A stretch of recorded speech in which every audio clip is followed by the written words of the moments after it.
I'm worried that actually governments who've developed a taste for totalitarianism will like to carry on doing it, because it seems to be remarkable that in this country, with its history of, Magna Carta, habeas corpus freedoms, that these freedoms have simply been taken away without even a challenge. I mean, I cannot really understand how that works legally, but it seems to have happened.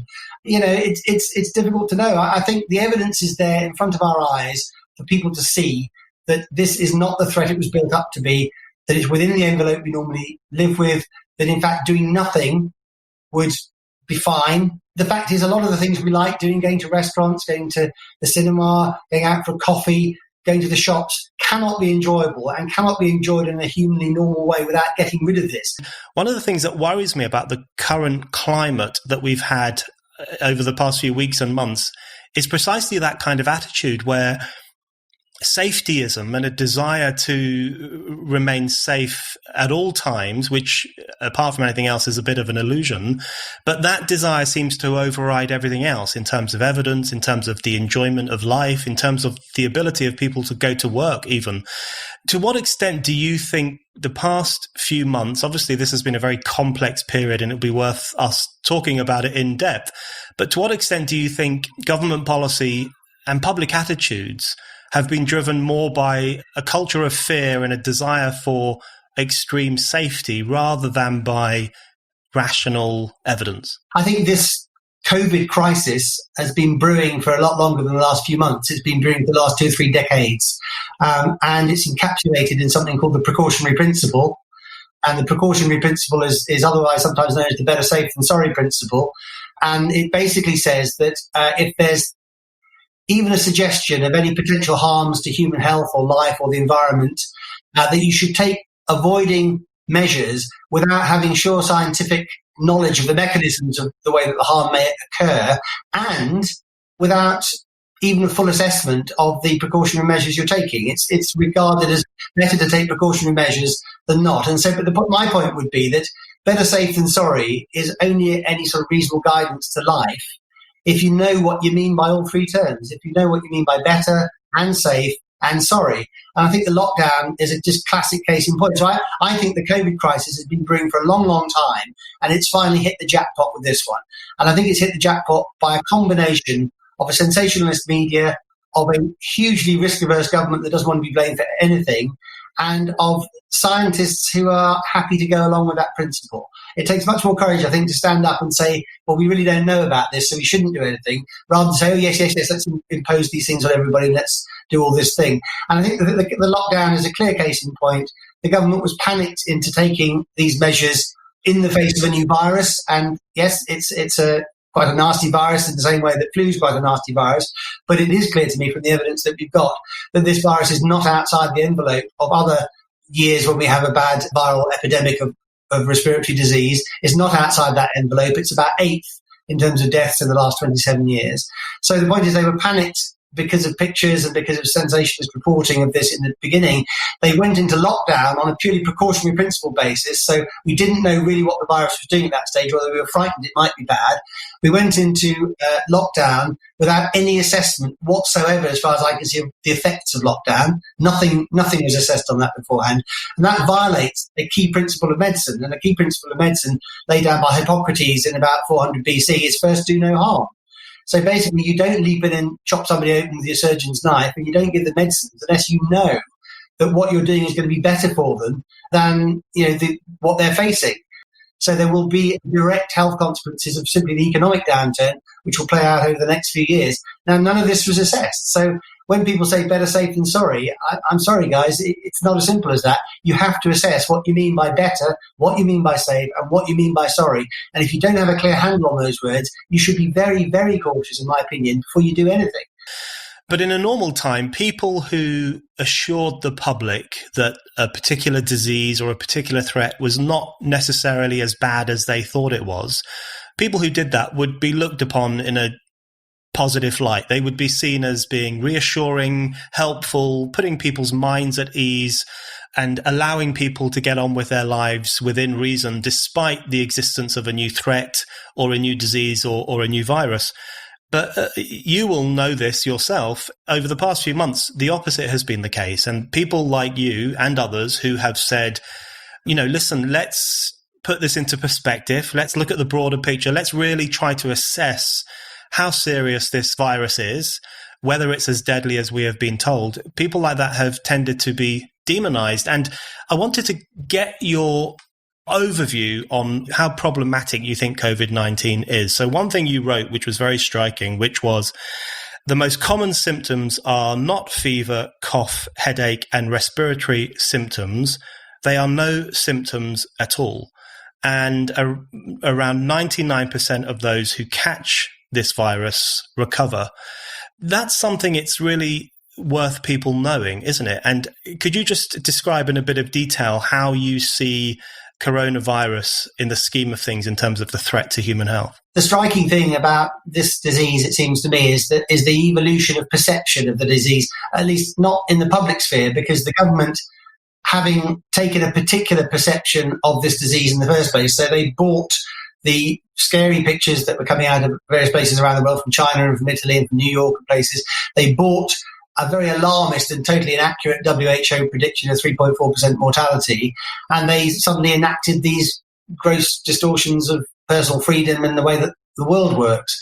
So, and in fact, as far as I can see, that the government and their advisors haven't really moved on that. They want to maintain. They painted themselves into a corner very quickly, and they don't know how to unpaint themselves apart from by acting out the scenario that they wrote down in the first place, which is why months after we could have, in my opinion, abolished all these things and got back to normal, we're still going through what appears to be more months of, public virtue signalling, ritualistic behavior. I mean, humans have a propensity to this. In ancient Egypt, priests did rites for the sun to come up every morning for 3,000 years. I mean, the fact it comes up every morning on its own didn't seem to occur to them, but that's what they believed. And I think when you convince yourself that the sky is falling, it's quite difficult to unconvince yourself that the sky's falling if you've invented various ways that you think are effective in keeping it up there. I think that's where we are with this, really. The interesting thing about the narrative, though, from the point of view of those of us who kept an open mind, is the way that the virus has moved. When it was first discovered, the WHO, whose performance, I have to say, in this, I think, has been lamentable, and I think it's not fit for purpose, and I think we need a better way of dealing with world health threats than is currently embodied in that organisation, in my opinion. The WHO originally said that there were no asymptomatic cases of this disease. As of now, it's reckoned that there are probably about 90% of people have this disease asymptomatically. So in other words, the usual disease that you get with this, when you detect the virus in somebody's system, or the fact they've had the virus, by antibodies, and of course antibody testing is only one way that the human immune system responds to this. The normal response to a virus is not actually with antibodies, it's with cytotoxic T cells, which are a different type of immunocyte that don't make antibodies. And you can find those responses in about 40 to 60% of people who haven't been exposed to this virus. So I think it gives the lie really to this whole track and test approach that the government's doing. But the point is the vast majority of people now, it's reckoned, who have this disease don't have any symptoms at all. So it's a very mild disease. But the fact is, most people who have this disease are not seriously affected by it. Unfortunately, some are, but the vast majority who are very old, often quite infirm with multiple other diseases. And, one of the things that's come out of this to me is that it's been just about impossible to have a grown-up debate about human lifespan and about death in public. You have ministers claiming that every death is a tragedy. I think anybody who's in medicine, and frankly anybody who's a grown-up in the general public, will know that that's not true. All deaths are sad. It's sad for the person, it's sad for the family. But the fact is, very old people who are maybe very ill in other ways, or who maybe are demented or otherwise infirm, the fact is often when death comes to those people, it's a natural release. It's a release for them and it's a release for their family. And I think to pretend that every death is a tragedy is simply not true. Also, the public debate, apart from a few channels like yours here, and the Spectator's published some of my articles, and a few people have been writing, but frankly, the debate has been shut down, and our public broadcasters, I feel, have done a woeful job of presenting balance in this, and have not allowed contrary views or even perfectly reasonable other interpretations of the data to reach the public, because it's all become about public control, and I think that's a very worrying precedent and a rather worrying response to our government. I can understand why governments did what they did. What I'm finding difficult to understand is why they're still doing it now, months after not necessary. And it's like a super tanker. They just can't turn it round. They can't admit mistakes. They can't admit even a change of viewpoint.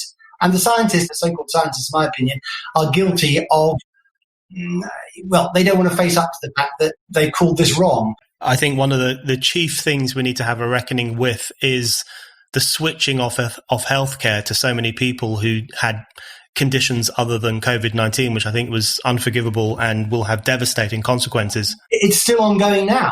I mean, you're trying to see your GP, you're going to get a hospital investigation, it's still ongoing now. And there can be, in my view, with 2 deaths from COVID in the country or whatever, it was a very low number of deaths from COVID in the country, as of now, there can be no justification for doing this. I mean, it comes back to what you were saying about the risk aversion of society. We've got this sort of institutionalized risk aversion, which has actually got to the stage where it's damaging people, it's harming people. In the war, for example, when the Blitz was going on in London, Parliament continued to meet. When the Houses of Parliament were bombed, they went to meet in another building, which I think was used by the Church of England, and then that was bombed and they went somewhere else. They didn't just all run away and hide behind the sofa. And I mean, if you add up the number of MPs that are in Parliament, there are 600 MPs, even with the serious death rate, you'd maybe expect half a dozen of deaths amongst those. Frankly, why weren't they there throughout this thing? Why are they still not there holding the government to account? What's happened to our parliamentary democracy? This is not good enough, in my opinion. It's cowardly, it's lacking in integrity, it's unjust to the people who voted for them. There's no justification for what people are doing. And I think people ought to see that. And I think I'd like more people to realise that actually this isn't the way to behave. And they should, instead of what they've been doing, which is holding the government to account within the narrative that's been given. So instead of actually questioning the narrative, they've been questioning within the narrative, like, oh, why didn't we have more PPE early on? And why did we do this with care homes and all these things, which are all justifiable enough questions. But what I would like to see is some more of our MPs questioning the narrative, please. The thing is, whatever we might live in the humanities, in a postmodernist world where everybody's opinion is as valid as everybody else's, and we can all make up a story and that's good enough a story for anybody else. In science, I'm afraid, postmodernism doesn't work. So if you build a postmodernist bridge, it's going to fall down because gravity's there anyway, and gravity doesn't really care what you think. Well, it seems as a scientist, I believe that there's a truth out there, and I believe that even if we can't necessarily get to the absolute truth, what we can do is sort of circle around the central gravity of where the truth is. And I think what we're circling around now is not the central gravity of where the truth is. It's way away from the narrative that we're doing now, and it needs to be questioned, and it needs to be questioned with the people who are in a position to hold the government to account. I think currently neither the wider cabinet nor the Conservative backbenchers nor the opposition are doing that at all. Yeah, I completely agree. And I think one of the most terrifying things is the singular narrative that we've had over the past 3 or 4 months, and the fact that everything has to fall within that. Otherwise, it is immediately treated as suspect and dangerous and worthy of being shut down. If I can say, one of the things that really strikes me about this is the similarity with regimes that we like to pillory and criticise most of the time. But the thing is, if you think about it, when you're looking at news and information, what you like to see is critical assessment of whatever the story you're being told. Because through that critical assessment, that's how you understand whether the story seems to be truthful or not truthful. On the other hand, what does propaganda do? Propaganda illustrates a story that we believe that we already know.